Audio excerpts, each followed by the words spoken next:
de João Pessoa me mandou um texto e eu não tive ainda tempo para ler.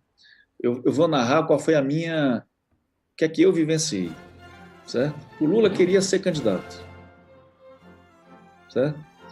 E o Lula queria permanecer com a candidatura apesar da decisão do TSE, certo? Então não tinha essa questão de o Lula apresentar o Haddad como candidato, não tinha.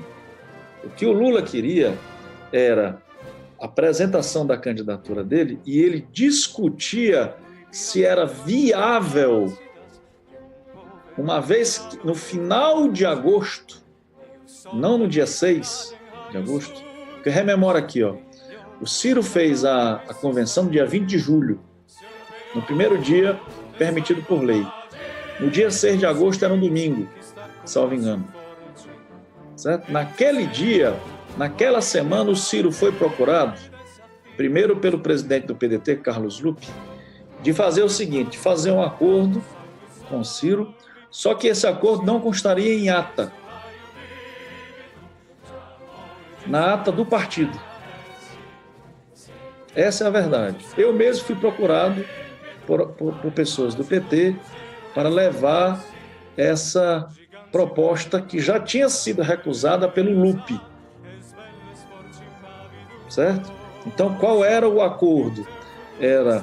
E isso Lula, isso aqui não é proposta do Lula, Rômulo, Wellington. Era uma proposta da direção nacional do PT, que procurou o Lupe para dizer: o Ciro aceita ser vice?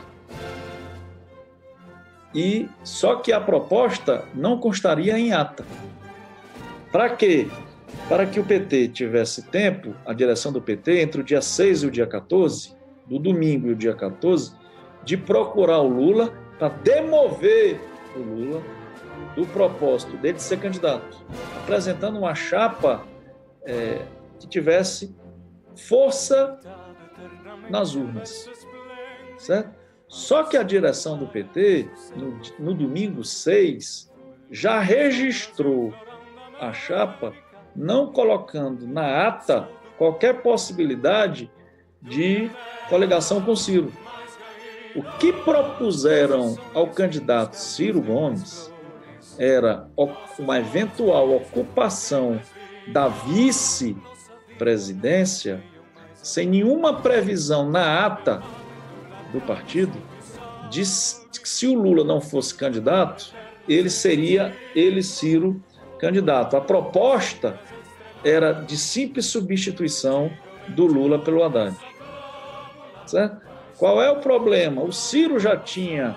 E por que a mágoa, Wellington, do Ciro? Porque é que o Ciro, toda vez que fala com muita... Porque é o seguinte, você que nos ouve, é muito fácil você perceber quem está mentindo. O Ciro não está mentindo. Quando o Ciro grava o vídeo, é notória a indignação dele. Ele não fala mais por cavalheirismo e porque não pode falar. Porque não convém a ele falar. Mas isso que aconteceu. O que aconteceu? Propuseram o Ciro ser vice. Aí disseram assim, mas se o Lula não for candidato, candidato será você. Aí o Ciro disse, mas não tem nem ata. E eu não posso brincar com o meu eleitor, porque eu registrei no dia 20 a minha candidatura.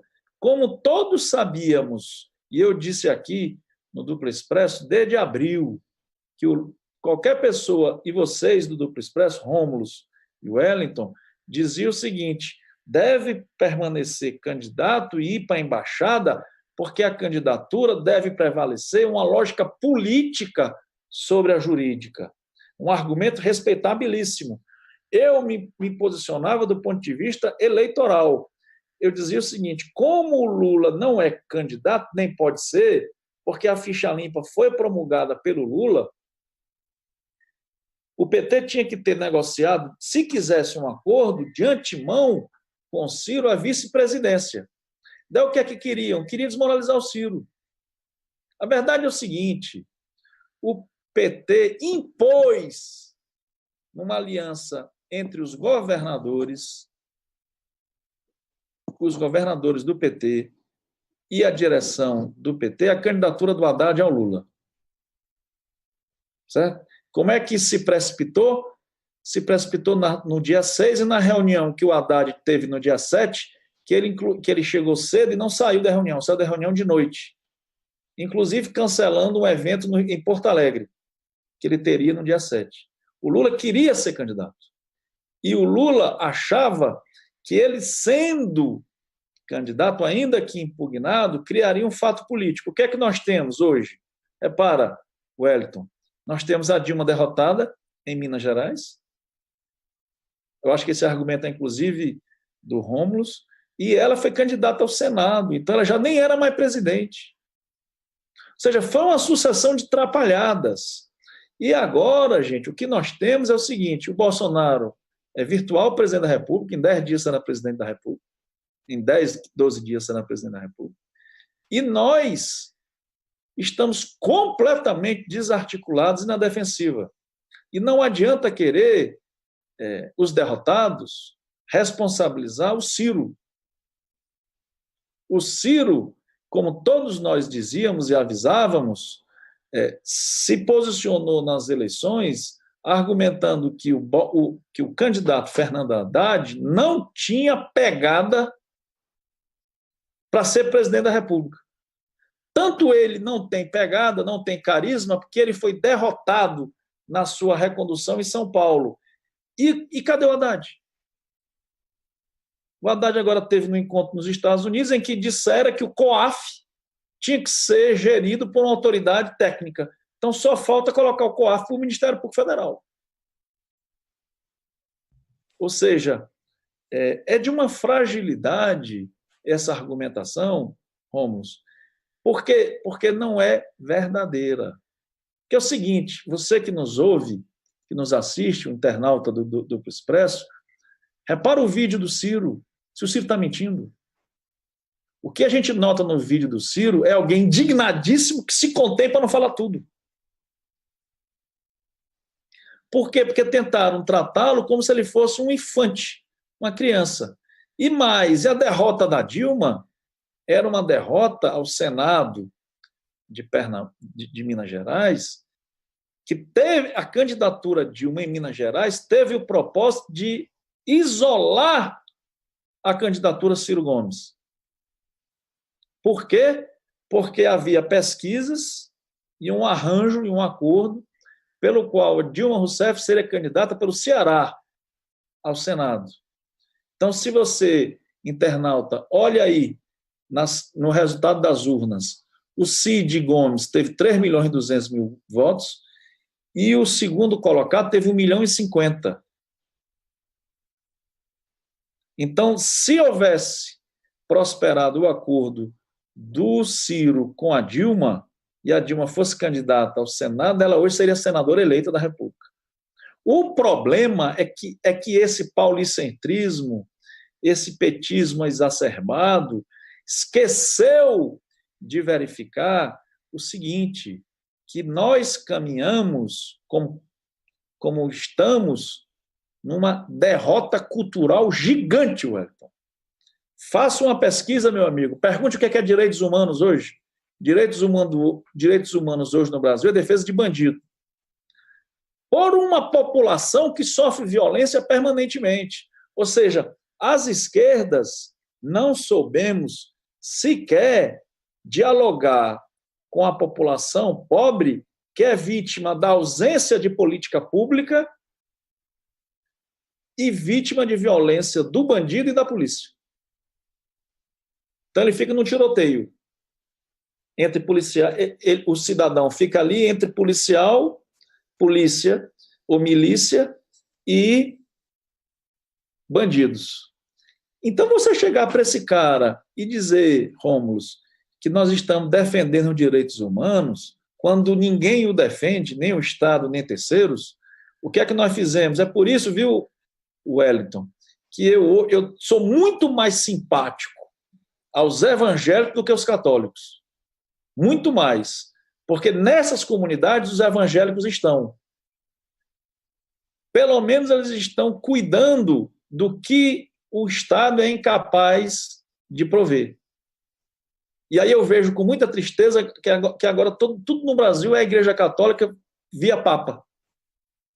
É a coisa mais sofisticada no Brasil hoje, é a vinculação das pautas de esquerda ao Papa Francisco. Como se a Igreja Católica fosse mensageira de algum discurso que resultasse em libertação no Brasil nos últimos 500 anos. Mas, professor, isso aí não seria uma discrepância que existe entre os interesses da direita e os interesses do que seriam a esquerda no Brasil? E essa lacuna, por não termos esquerda, permite que qualquer charlatão da fé, com o microfone na mão e uma gravata, consiga penetrar nessas massas aí de pessoas simples que buscam, de alguma maneira, através da esperança, da fé, fugir dessa dura realidade, enquanto o lado rico pouco usa a religião apenas como uma questão estética, como uma satisfação social. Por favor, o microfone do professor. Viu, Wellington? Eu concordo com esse teu diagnóstico. Concordo, não tenho nenhuma discordância. O problema é que, nesse caso, porque nós estamos discutindo aqui, é quase um processo pré-civilizatório. Nós estamos discutindo o seguinte, que grande parte da população brasileira não tem nada. Não tem política pública, vive sob violência, vive sob ameaça do miliciano, vive sob ameaça do traficante, dos cartéis organizados de drogas, etc. E, de algum modo, quem leva uma mensagem de esperança, ainda que de uma teologia da prosperidade, são os evangélicos.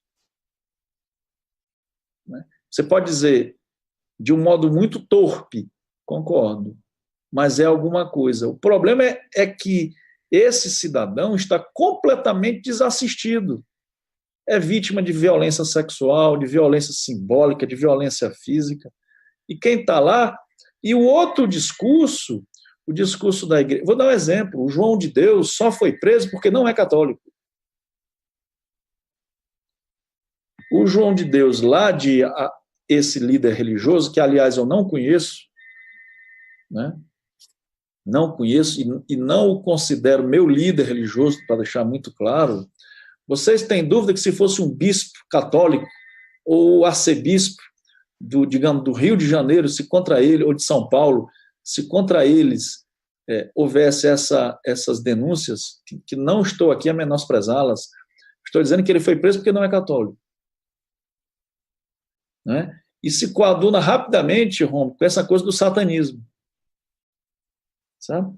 Então, o que é que eu estou dizendo? Estou dizendo o seguinte, desgraçadamente, o que nós temos que fazer em bom português, baixar a bola. Não tem uma pauta nossa que seja vencedora hoje no Brasil. Nenhuma. Nós somos, desgraçadamente, minoritários. E grande parte de nós com ameaça de extinção. Gays ameaçados, afrodescendentes ameaçados, índios ameaçados, e o pessoal brincando de tomar vinho no Leblon. E discutindo os problemas da favela com uma propriedade assim, impressionante. Impressionante. E daí aí eu te pergunto, por que é que essas bandeiras caíram em descrédito? Porque as pessoas não são bobas. A pessoa está lá sofrendo bala em uma comunidade qualquer e o cara querendo ensinar para ele qual vai ser o destino a partir do seu pileque de vinho francês.